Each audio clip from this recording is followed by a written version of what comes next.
Okay, folks, thank you to everybody for their presentations and reflections. We're now going to open up the floor for questions from people on the floor, and also we've got some questions online as well. So who would like to have the first question? Yes. Could you please just say who you are or who you represent? Yeah, sure. My name is Michael Lomas. I'm the head of psychology here at the university. Just my reputation. Okay. My question, I guess, is for Graham and Richard, and I suppose it's kind of a straightforward one. Following the publication of the report in a couple of weeks, I just wondered if you could speak to what the next steps are and how you plan to build upon this piece of work. Thank you. Thanks, Mike. Yes, so we're going to be publishing the report from this in a couple of weeks, and as I mentioned before, it's a kind of ongoing relationship with TFGM, so we're currently looking at ways to continue that relationship. And I think this idea of looking at the neighbourhood level is something that we've started and want to continue with, but I think this piece of work has really sort of emphasised that people don't just exist in neighbourhoods, and we know that obviously, but if we only focus transport planning on neighbourhoods, then we might miss some of that connectivity. So I think it's important to then look how we kind of join that up and how we think about how neighbourhoods fit into people's lives, social worlds, let's say. Thank you. Have a question? I was just going to contribute to that. From my point of view, sort of, if you like, commissioning body, and Graham knows this, my ambition is that Greater Manchester can and should become a centre of excellence for this sort of activity because of the investment that we are making as a combined authority, as a transport authority. And I think it's really important that we work with the academic institutions in Greater Manchester, not just the University of Salford, just obviously emphasise that, because we've got a wealth of activity going on, but I think it's really important we do learn the practical, theoretical and academic applications and knowledge of that, and why shouldn't we be the place where people go to ask us questions about this sort of social, participative, active issues. Thank you. Gentleman at the back. My name is Peter Abel. I'm volunteer with Management Friends of the Earth. Question for everyone, probably, but probably a little bit beyond the scope of your research question, but thinking of where you take it next is looking at the positive examples as transport as social space or social activity. I'm thinking for kids, things like walking buses, but also cycling without age, which people don't know is kind of like a trike that takes older people or people with disabilities around busy places, usually piloted by someone who's younger. Also, it won't be any good for Lee, but things like folk trains, social space and social activity of music, going to different places. And then at a strategic level, the question, perhaps for Richard, is like, how many of our residential care homes or supported housings would actually have any storage space for a trike or an e-bike for older people to use? So there's kind of like, there's good examples of how we could use transport as social, but also the strategic questions around, well, how do we enable this? Can I answer that? Socialising. There's always places to park your scooter or your trike, like he says, and charge them up again. Would you like to respond to the broader? Talking strategically, I suppose. So I suppose from the strategic point of view, I think the key thing is that we get the planning policy frameworks correct, and we can influence those. So with colleagues from the district councils, making sure that the local planning policies are appropriate. On things like access control, I think we need to think very carefully in GM about what our approach to access controls is, because actually, as we've heard today, although this was about the study of people in Lee, their aspirations for travel were beyond that area. One of the key features and principles of the B network approach, whether it's the original one from walking and cycling perspective or where we are now, which is everything everywhere, is consistency and quality. And you can't have that consistency and quality if you have variations in approach to standards of things like access. So I think there's a real challenge for us to come in Greater Manchester, which is have a consistent approach to access control policy. I could probably also just come in on that. So I'm the I'm Claire Lee, programme manager at Wigan Council. So we're actually doing a couple of MCF schemes within Leigh town centre. One of them is a segregated cycle lane along St Helens Road, which will connect Sportsman, Pennington Flash and Leigh Sports Village all the way up until the canal. And one of the things that we do is activation. So whenever we put in any cycling or walking infrastructure, we try to do activation as well. And Bev here, she's our walking coordinator. So she's doing a lot in Leigh with primary schools and walking buses.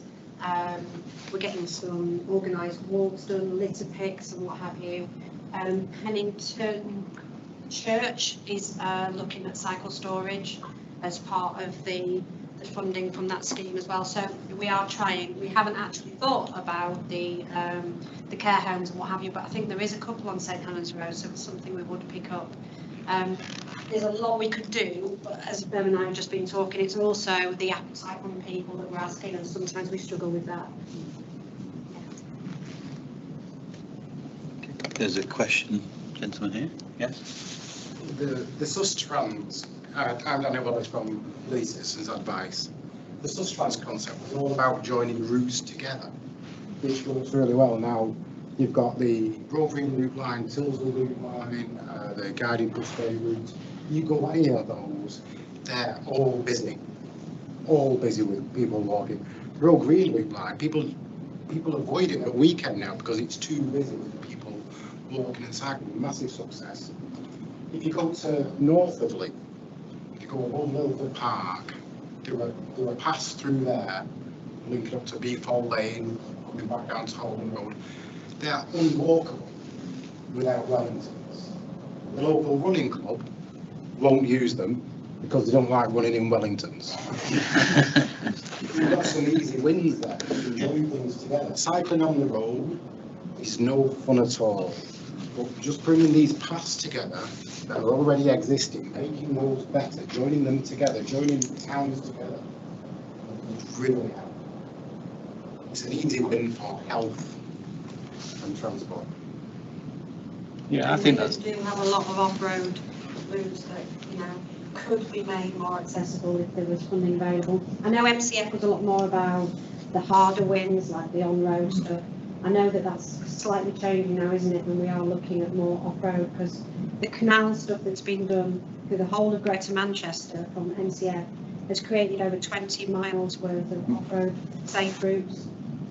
So I think I agree with you. I think there's more we could be doing around Wigan. The infamous Muddy Mile in Astley, Yes.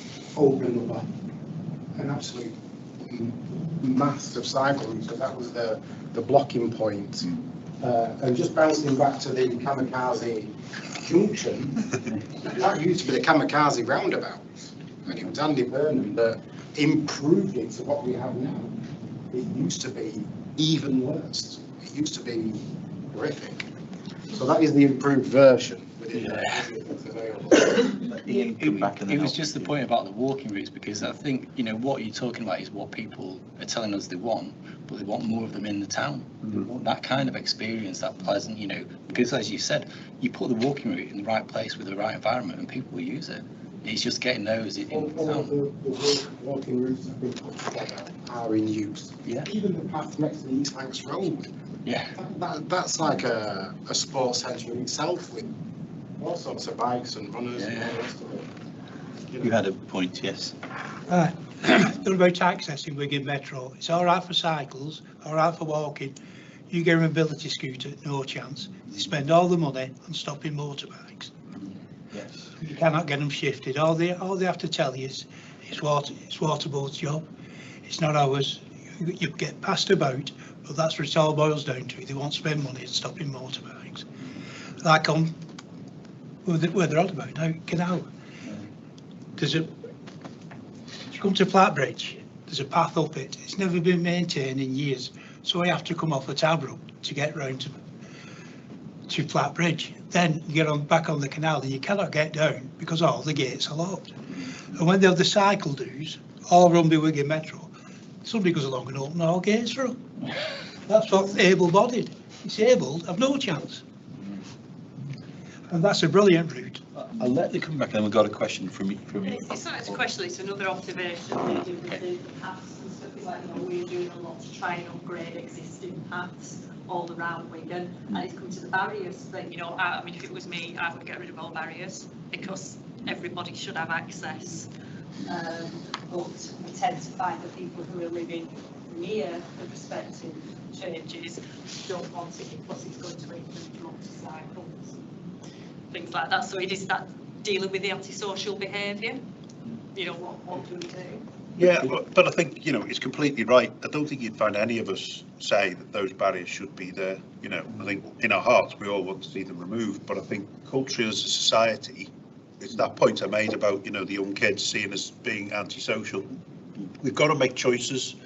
And I think we've somehow got to shift the narrative to the control of that space for the positive purposes. But we can't get away from the fact that there are some people who behave in a nuisance way.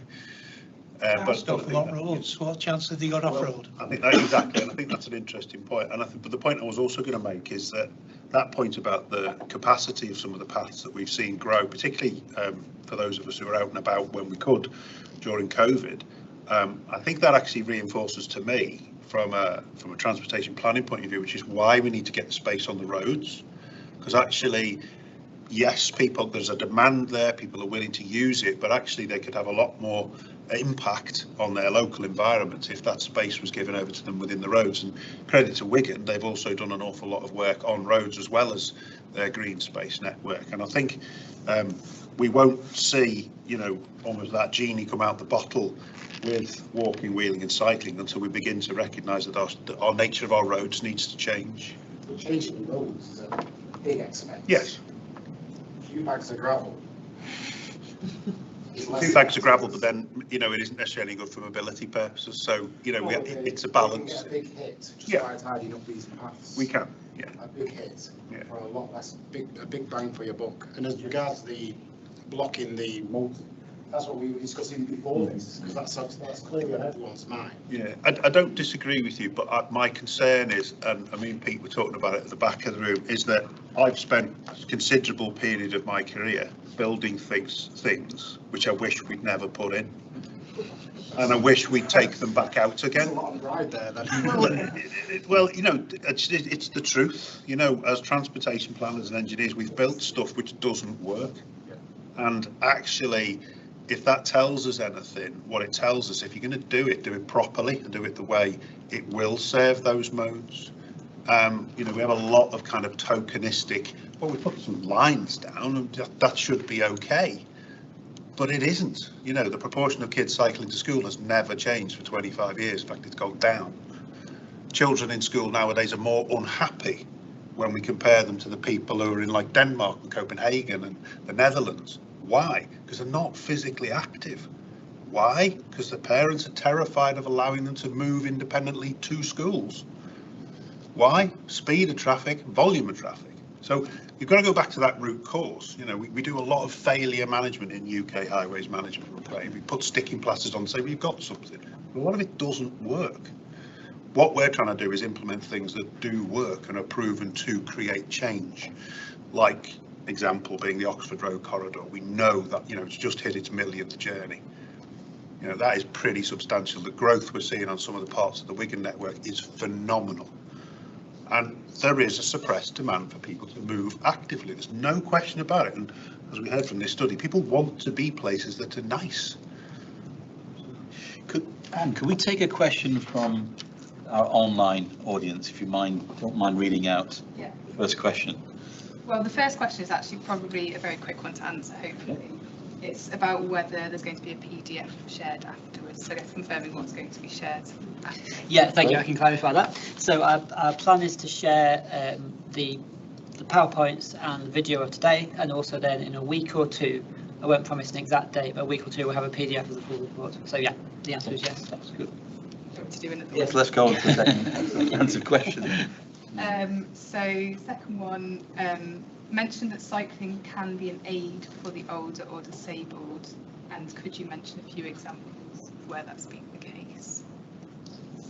Cycling as a mobility aid for Yeah, and this was the view of a lot of the stakeholders, and the guy who, Rick Burgess, if you know him, Richard, from Greater Manchester Disability Partnership, and he used a wheelchair, and he thought that this could be something that could be really beneficial for disabled people. And I know there are schemes. There's one in Eccles where they provide, or they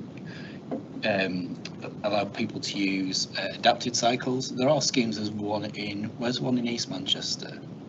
Well, there's 13 Wheels for All Centre in Greater Manchester, and we support all of those. There's also places like the Seashell Trust that we've supplied and supported. One of our recent initiatives in that sort of space is called Bike Buddy, and actually that's where service users who may want to use, say, adapted or other bikes actually get support from their carer or their caring organisation to then use those bikes, because it's fine saying you've got access to an adapted bike, but if you've not got anyone to accompany you in that process or navigate through that system for you, that can be quite daunting. So there are ways and means we can do that. I think what our challenge is how do we make sure that becomes more widespread. Okay. We'll leave the third question for the moment. Any further questions from the group? Yes. Todd Lithgow, I work at PJ as a transport consultant. It was just a question to all of you really about, we were talking about barriers, specifically sort of A-frame type barriers, and I imagine that everyone in the room is generally not in favour of them, but it'd be interesting to know your experiences and your thoughts on where the pushback is coming from. I know you mentioned local residents maybe aren't too happy if they get removed, but I'd like to know just where you've experienced. Is it something to do with standards? Is it highways, or is it local residents or something like that? I think from what I've heard, it's residents feeding into local councillors. I live in Field, which was going to be an active neighbourhood, and there are some A-frames that kind of protect local space, but when we were talking about the active neighbourhoods, that was one of the things that came up, that residents wanted more of these, or some residents wanted more of these, because they saw, this antisocial behaviour as a problem. So really, while you're trying to open up and discuss, cycling and walking in an area, they wanted it actually tightened down. So I'm pretty sure it's residents feeding into local councillors. Yeah, that's our experience as well. It's mainly coming from residents, and they're feeding into their ward councillors, who are then putting pressure on the councils. Or in some places, if we're looking to improve off-road paths, it could be other groups as well, such as horse riders, who don't want cyclists on the paths because cyclists will just speed past them, don't use a bell, what have you. So I think it's that shared space for all, and some people are just nervous that others aren't doing what they should. Could I just interject there a question for everybody to elaborate upon? Isn't this a deeper problem in terms of the kind of paradox between one, wanting nice public space, but privacy? And there's an example in Lancashire, in Preston recently, where they put in gates in the back alleyways, and there was a consultation about whether they should remove those gates. And those gates were initially brought in because they didn't want, it was for anti-social behaviour, crime. Crime is often the driver, or the suspicion that there's going to be crime. And the consultation, you already know the answer. The answer is that they don't want them removed. They want to keep them. They got used to a gated kind of community. And in terms of the sociology of space, there's a long history of the way in which we segregate urban spaces, and that conflict is time immemorial. I mean, so what are your thoughts about the tensions in your project, maybe, or in your research that you've seen, that we can never square this, because we all want to live in a place where we've got access to things, we want to have beautification and a clean environment, but also we want privacy. We want our own space. When people are being told to aspire to do well, there's a message here, a false message about aspiration means segregating yourself. Aspiration means moving to a place where there are fewer neighbours, there is greater privacy.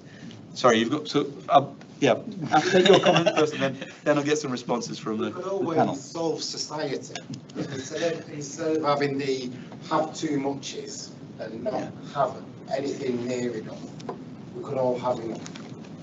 So then we wouldn't have to segregate ourselves from anybody else, because then we're all part of a better society. Well, that's a noble collective, a noble collective aim. But what do the panelists feel about that kind of tension? You're seeing it? Well, I think it's a contested space, isn't it? That's one of the challenges, and that's the point you're making. I mean, I think colleague there, it does hit the nail on the head. We have some systemic organisational problems in our society, and some of the outputs that we see of that in terms of antisocial behaviour are because of that. So crime and antisocial behaviour is a real problem. But I don't necessarily think the solution to that is preventing people with mobility needs from accessing nice places. I think, why should they be victimised? Why should that be the output of our response as a society? So I think there is a broader question. I don't have the answer to it. There's a broader answer which I don't necessarily hold the secret to, but I do think that shouldn't be a reason for us continuing to do that. And I will give Wigan a shout out. We're working very hard with Canal and River Trust to try and open up that route, waiting for a reply from them. And also Stockport Council, I give them a shout out. They've actually developed a new access control policy, which the presumption initially is don't put them in. And I think that's very fair. The pushback from that local authority initially will be, we don't do it. Now, there may be situations where they then do it, but it has to go through a due process. And then when they do it, it has to meet certain standards. And those standards should enable, in most cases, access. So I think policy-wise, we can introduce measures which move us in the right direction, I think. Graham, Sophie, Ian, anything you wanted to add? I think, well, from what I've heard, a lot of this is around perception and, people's perception of risk. And I think it's working out what the actual risk is. I know that you were saying about the motorcyclists being on the roads, and that's my experience in Stockport in particular. These kids on motorbikes actually want to be on the roads and showing off. So they're not bombing down canal routes or towpaths or anything like that and getting in the way. I actually had one come up behind me when I was walking the dog and actually nodding at me because I'd got out of the way. He said, thank you. So I think it's that perception of risk. And like as we saw in this study, people in it's that perception of their personal safety and how they feel that's possibly creating this climate of fear. Like Richard said about individual mobility in children, parents not letting their children walk to school because their perception that the roads are dangerous. Just take from the panel and then I'll open it up to the group. Sophie, did you want to add? Yeah, just on that point, that example of somebody a cyclist nodding at you to say like you're moving out of the way, it's those kind of very small interactions which aren't going to change anything overnight, but accumulatively, if you never see your neighbours because there's no spaces around you to see them, you're not going to trust your neighbours, are you? Because you don't know who they are. That does engender that sense of mistrust and perception that people aren't going to use this space the way I would want them to use the space. And in a lot of cases they won't. And I think wherever you create a public space, it will always be open to people abusing or using it in the wrong way. That's the nature of public space.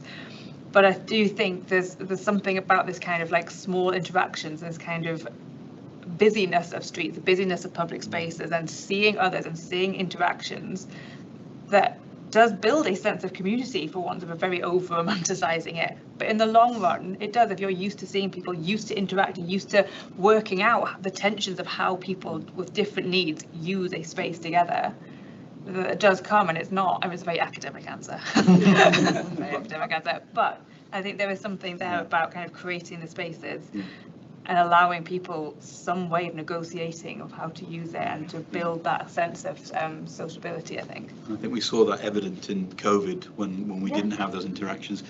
Graham, anything to add?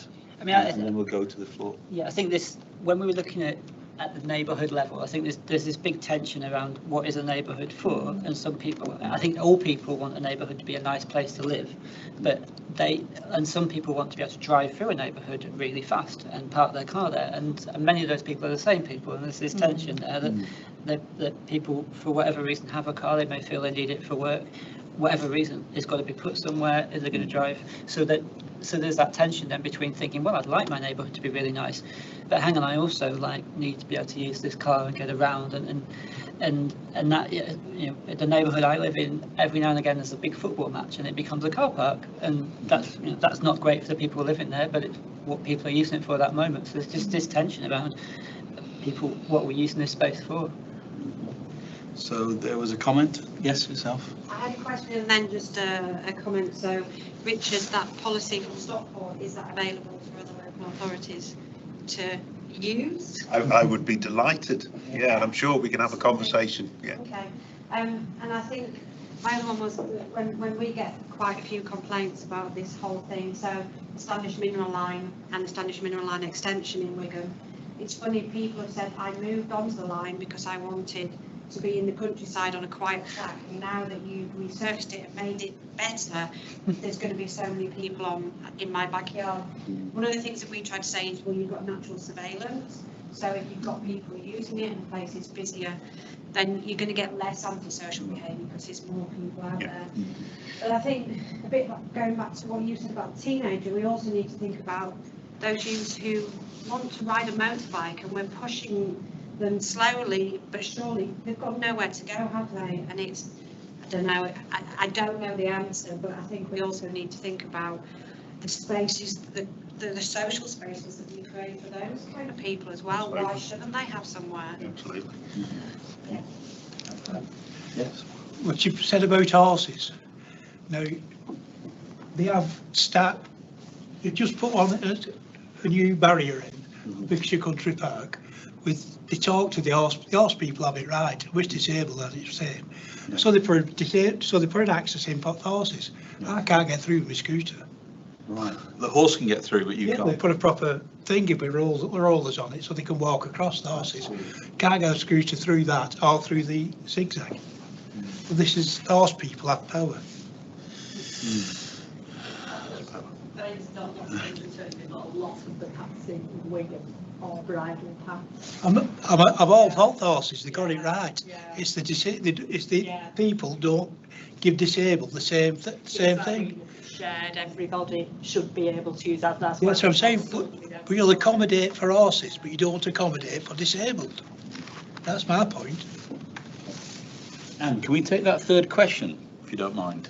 Yes. It's kind of a nested question. Okay. How can we improve the equity of opportunity in transport planning, where according to the travel hierarchy, walking and wheeling are the greatest need, and foot-loaded and disabled people need more so, and provide truly equitable travel opportunities? And then the second bit, have the respondents provided any indication from their point of view? So kind of general, but then also linked to the research. What was that, the last bit? The respondents, have they? Have they provided any indication from their point of view? Okay. Who would like to go first? Respond. Ian? That's quite a big question, that. I think they do, we're talking about the transport hierarchy should be recognised that the walkability and pedestrians should be first and foremost. But it does come back to a bit about this tension around that some do still need the access for the cars. You know, I don't know why I'm talking to you, Anne, because it's not your question. But yeah, there are people who are disabled who still need car access. So I think it's challenging the people who don't need to use the cars and opening transport up to all by reducing or not prioritising one mode over the others. I don't know if that answers the question, but. Graham, do you want to add anything? I mean, that's the point in a way that Yeah. we have the transport hierarchy for that reason, to favour those modes, walking and cycling and so on. But I think we saw a lot about the public transport system as well. With Lee as an example, but it's across the UK, the challenges in using public transport, making that really accessible, is really difficult. I remember reading one of the interviews where they were explaining that if they were going to an appointment, then they needed to leave like 2 or 3 buses clear, so that because if they didn't turn up, or if when they did turn up there wasn't space for them in a wheelchair on the bus, and just those kind of hearing about those kind of experiences it's not inclusive, it's not equitable. So I mean, obviously it's a challenging one to do. You can only have so much space on the bus, but it's thinking through those issues and really trying to understand the experiences of people in those positions trying to use the public transport system. I've got a question for Richard. Unless did you want to add anything about the last one? So, no. It's really about funding, and it's the big elephant in the room. which is, given all the challenges to public funds, years of austerity, how do you ring fence, protect transport, and what kind of battles, without revealing, confidential information, but in terms of, because it's something that's been felt throughout the whole country. And so in my ignorance, I'm not privy to this, but how one ring fence and argues for the importance of that, because as Sophie mentioned earlier as well, the ramifications for a good environment, the connection is far deeper than simply just getting from A to B. We can see that. That's one of the themes of today. We've seen the kind of holistic impact of transport and how people navigate their urban spaces and rural spaces. So how do you ring fence, and what kind of arguments and justifications do you make at that level? Okay, so it's an interesting challenge, because obviously investment in transport, I think people recognise its value. I think we're lucky in Greater Manchester that we have a combined authority approach, and we have a strong mayor who has a remit around transport. So we've got a very vocal and powerful voice politically on our behalf. And I think it's fair to say that the other city regions are recognising that voice, and we're working collaboratively with other city regions about the role that transport has. And I would use it as I used when I was just giving my sort of summing up. Transport is an enabler, and it should always be seen as an enabler. It isn't a means to an end in its own right. I think decades of investment solely in road-based capacity have shown us that that's kind of not the right way to go. So we are trying to develop and deliver an integrated transport solution. By way of an example, and Claire and colleagues from Wigan are aware of this, that quite boldly, 2017, 2018, we made a commitment, the Mayor made a commitment to dedicate a substantial amount of what was Transforming Cities Fund towards active travel. And I think that's because there was strong local voice. Pete's in the room, there were strong local voices that had been loud and active, not just Pete being loud and active, but there'd been a good campaign, positive campaigns, both politically and socially, in Greater Manchester for the investment. And I think what we'd seen historically in Greater Manchester as well, through things like CCAG and other schemes, that we had an ability to deliver. Irrespective of the government of the time, one of the acid tests is, have you got the ability to deliver? And one of the things we've been proving, and Wigan are in the room as well, is that we can deliver change for active travel. It's not perfect, but we can deliver change for active travel. We've just delivered one of the biggest changes in bus franchising. We run a very successful, the biggest metro system outside of London. So I think the ability to do what we do is an important thing. But I think actually the fact that it's part of that wider glue, and I was just coming back to that question about the hierarchy of needs almost, it is set out in the Highways Code in that way. How do we interpret that locally? Well, we are pursuing this principle of universal accessibility, so we should make places accessible. The whole transport network should be accessible. And then it's about context. So I mentioned our Streets for All design guide, which will be being published later this year. That will deal with place-based context. So a typology of streets, which is about the appropriate hierarchy and distribution of space. So it's kind of having that continuum, if that makes sense.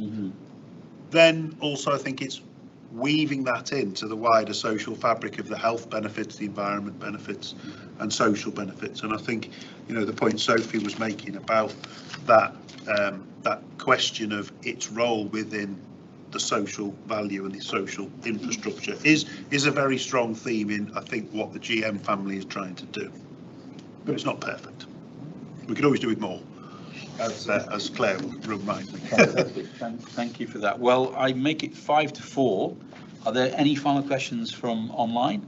There's one very brief comment. Okay, can we read that comment? Yeah, referring back to when we were discussing Lee. Lee gets lost in the Wigan area, but it's a separate place which needs its own focus regarding transport. For most individuals living in Lee, it takes the same amount of time to get into Wigan train station as it does getting into. Comments on that? Well, that was a very common theme, that the people of Lee do feel don't want to say neglected, but yeah, they feel like Wigan has a lot of focus and that Lee's been neglected a little bit, and that, yeah, for a lot of people, if they want to get the train, they have to go to Atherton or, you know, Wigan or Bolton. So there's a massive gap there, but I don't know how you address that, because it feels like quite a big challenge.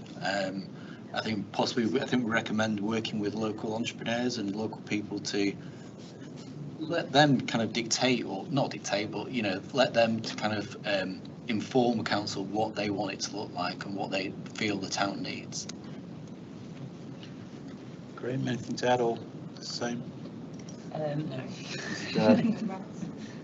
So we just asked TFGM for some money for a rail Yeah. station. No comment. There's also a tension between Lee and Wigan, which we've never got. Lee refused a ski centre and all massive, because they thought that Wigan was up to something. Yes. Okay, so This goes back centuries, the tension between Lee and Wigan. The people of Lee did not want the V1 bus route, and they protested against it severely until they got it, and then they protested because they should have had it sooner. Right, so this has gone on for ages.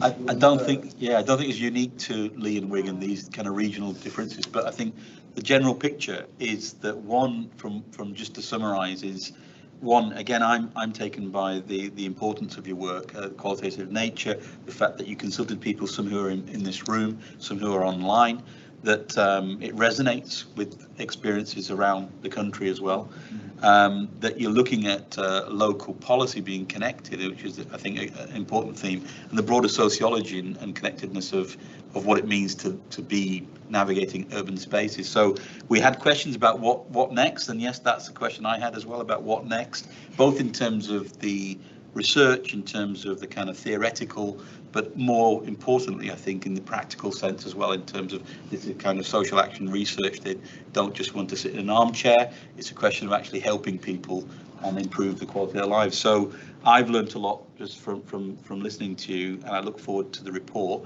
It's left for me to thank all of our panel and the people that